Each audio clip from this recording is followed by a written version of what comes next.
Du bist Weltmeister! With the 2026 US Open around the corner and with a question mark over the status of the reigning champion Carlos Alcaraz, the chances are high that the current champion will not successfully defend his title. For almost 20 years, the great players were able to defend their titles in Grand Slam tournaments. Novak Djokovic, Roger Federer and Jannik Sinner were able to defend their titles at the Australian Open. Of course, the greatest clay court player that has ever walked the earth, Rafa Nadal, was able to defend his French Open crown multiple times. And his successor Carlos Alcaraz defended his title successfully in the 2020s. At Wimbledon, Roger Federer in the 2000s, Novak Djokovic in the 2010s, and Carlos Alcaraz and Jannik Sinner in the 2020s were able to defend their title at the Church Road. With all that being said, the last player that was able to defend his title at the US Open was Roger Federer in 2008. What makes this feat even more impressive? He won the tournament 5 times in a row. He basically ruled the Open in the 2000s. Let us look back at Roger's victories and talk about a record that will probably never be broken again. The early 2000s saw new players taking the crown and challenging the greatest player at the time, Pete Sampras. Sampras reached the finals in 2000 and 2001, but eventually would lose out to the Russian Marat Safin and the young Australian named Lleyton Hewitt. The year 2002 saw the last dance of the greatest rivalry of the 90s. Sampras again reached the final, and this time his opponent was his biggest rival, Andre Agassi. The last match of a rivalry that defined the last decade, Sampras came out on top in 4 sets, and won his 14th and final Grand Slam title. To put this into perspective, nobody at the time thought that this record would be broken so fast. And definitely not that it would get smashed by 3 players. The Big 3 era was truly something special. The year 2003 saw the rise of a new American hero, Andy Roddick, who won the final in straight sets against the Spaniard Juan Carlos Ferrero. Nobody thought at the time that it would be his only Grand Slam title of his career, and, to this day, the last American player that won a men's Grand Slam title.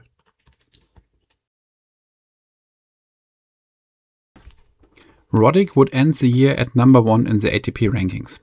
But after his win at the Australian Open, Roger Federer would never look back. He dominated the year, and before the US Open, Federer won 8 titles.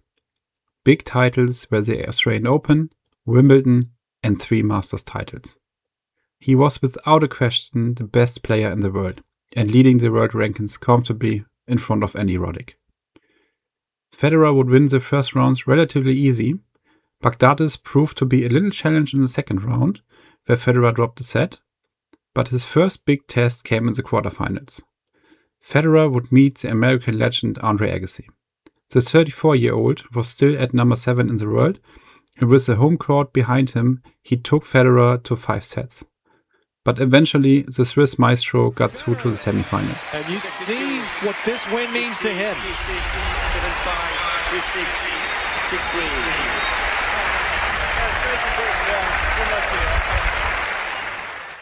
Tim Henman in the semis was no problem for Roger, and in his first US Open final he faced the number 4 seed Lleyton Hewitt.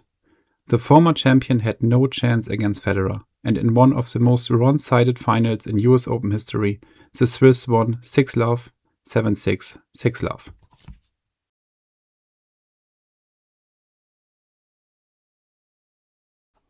Despite losing out to Marat Safin in the Australian Open semifinals, Roger Federer was even more dominant than the year before.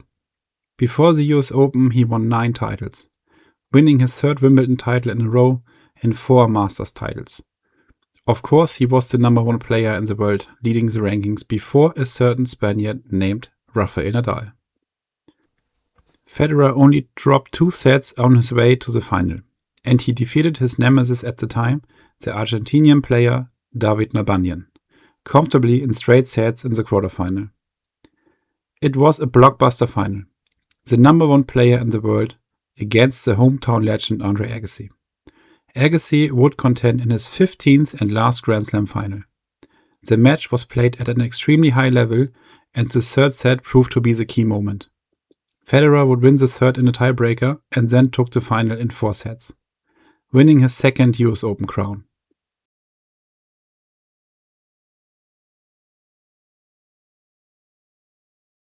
If you would think that it can't get more dominant than 2005, well, it can. 2006 was maybe even better. Before the US Open, he won 7 titles. He won his second Australian Open, his 4th Wimbledon crown, 3 Masters titles, and he reached his first French Open final, losing out to Nadal, of course. By now it was clear that Federer vs Nadal was the next big rivalry in tennis. Roger was in cruise control in the early rounds of the tournament. His first test came from the hometown hero James Blake in the quarterfinal. In a high-level match, Roger prevailed in 4 sets. He eased past the Russian player Nikolai Davydenko and would meet his old rival Andy Roddick in the final. It was their third Grand Slam final, the other 2 being at Wimbledon in 2005 and 2004. Of course, they went in favor of Federer. Roddick got in a little bit of a slump in 2006 and was then coached by the legend Jimmy Connors. Connors got Roddick back on track and again into a Grand Slam final. But just like their previous encounters, Roddick had no answer to Federer's brilliance and lost to the Swiss maestro in 4 sets. Just like 2004, Federer again won 3 Grand Slam titles in a calendar year.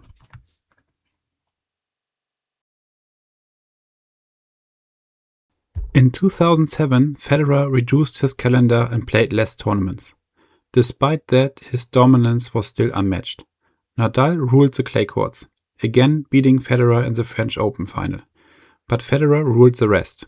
He defended his Australian Open title and won his 5th consecutive Wimbledon title, beating Nadal in the final. Furthermore, he won 2 Masters titles before the US Open. Federer again would only lose 2 sets before the final. He then would meet a young Serbian player. His name? Novak Djokovic. The 20-year-old Djokovic climbed up to number 3 in the rankings behind the 2 titans Federer and Nadal. At that time, Federer proved to be too much for Djokovic to handle. Every set was tight. Novak had his chances, but when it mattered, Federer would win the big points. Something that would change in the rivalry in the later years. Wimbledon 2019, anybody? Stop. Let's not get carried away. In the end, Federer won in straight sets and his 4th consecutive US Open title. 2008 was a different year. He only won 2 titles before the US Open, and they both were 250 events. Federer lost to Djokovic in the Australian Open semi-final. He would get smashed in the French Open final by a godlike playing Nadal, and in a match that many called the greatest tennis match in history, he lost the Wimbledon final to Rafa Nadal in 5 sets. In the Olympics, he lost in the quarterfinal to James Blake. But he won the doubles gold medal together with Stan Wawrinka. 1 week before the US Open, he lost his number 1 spot after 237 consecutive weeks to Rafael Nadal. This is a record that stands to this day. So, for the first time in 5 years, Federer was not the favorite going into the tournament. The first 3 rounds were kind of easy, but in the 4th round, Federer needed to fight big time. The Russian player Igor Andreev took Federer to 5 sets, but Roger came out on top. The next hurdle came in the semi-final. Novak Djokovic, a rematch of the 2007 final, which Federer won, but also a rematch of the 2008 Australian Open semi-final, which Djokovic won. This time it was again Roger in 4 sets. Therefore, he moved into his 5th consecutive US Open final. What about the number 1 player in the world?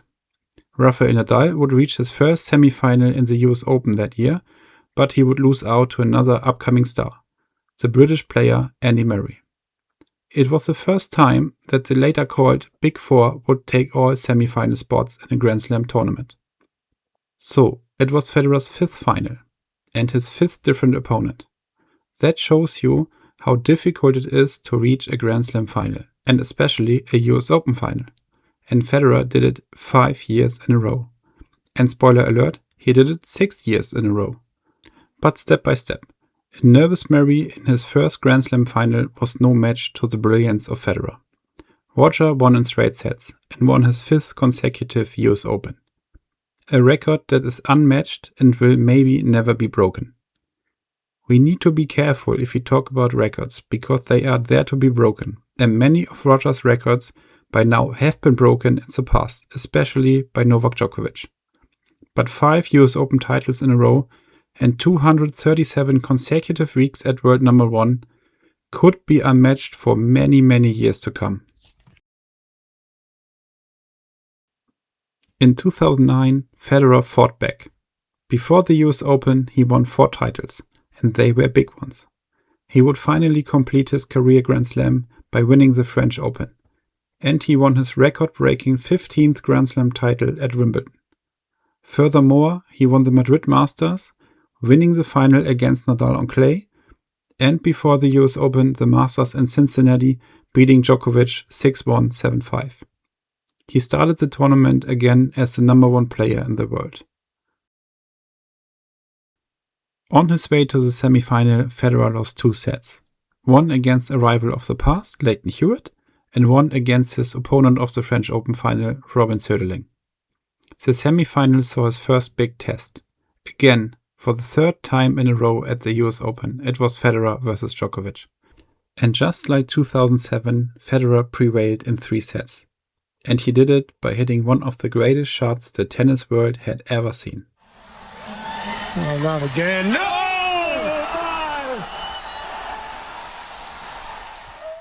In the final, he would meet the young and upcoming Argentinian player Juan Martín del Potro. Del Potro demolished Nadal in the semifinals, but despite it, Federer was the big favorite. By that time, almost everybody called him the GOAT, the greatest player that ever played the game. But this night was different. Federer had many chances to decide the match, but he didn't, and at the end, after 5 sets, it was Del Potro who could win his first and only Grand Slam title. It would be the only loss for Federer in a Grand Slam final that was not against Nadal or Djokovic. So, after almost 6 years and 41 victories in a row against the greatest players at the time, Roger was beaten. In the 2010s, Federer could not match his success at the US Open. It was the decade of Nadal and Djokovic. Nadal winning the title 4 times and Djokovic 3 times. Federer would reach the final of the US Open again in 2015. It would be his last chance at the title. He would lose out to Novak Djokovic in 4 sets. Djokovic at the time was at the peak of his power and by far the greatest player in the world. After that, Federer would not get over the quarterfinals at the US Open. He retired in 2022. So guys, thank you for watching this video. I hope you enjoyed it. If so, leave a like and subscribe to the channel for future content. Before I go, what do you think? Who will be the next player that can successfully defend his title at the US Open? And is Federer's record of 5 US Open titles in a row truly unbreakable? Let me know in the comments below. And I see you in the next video. Bye bye!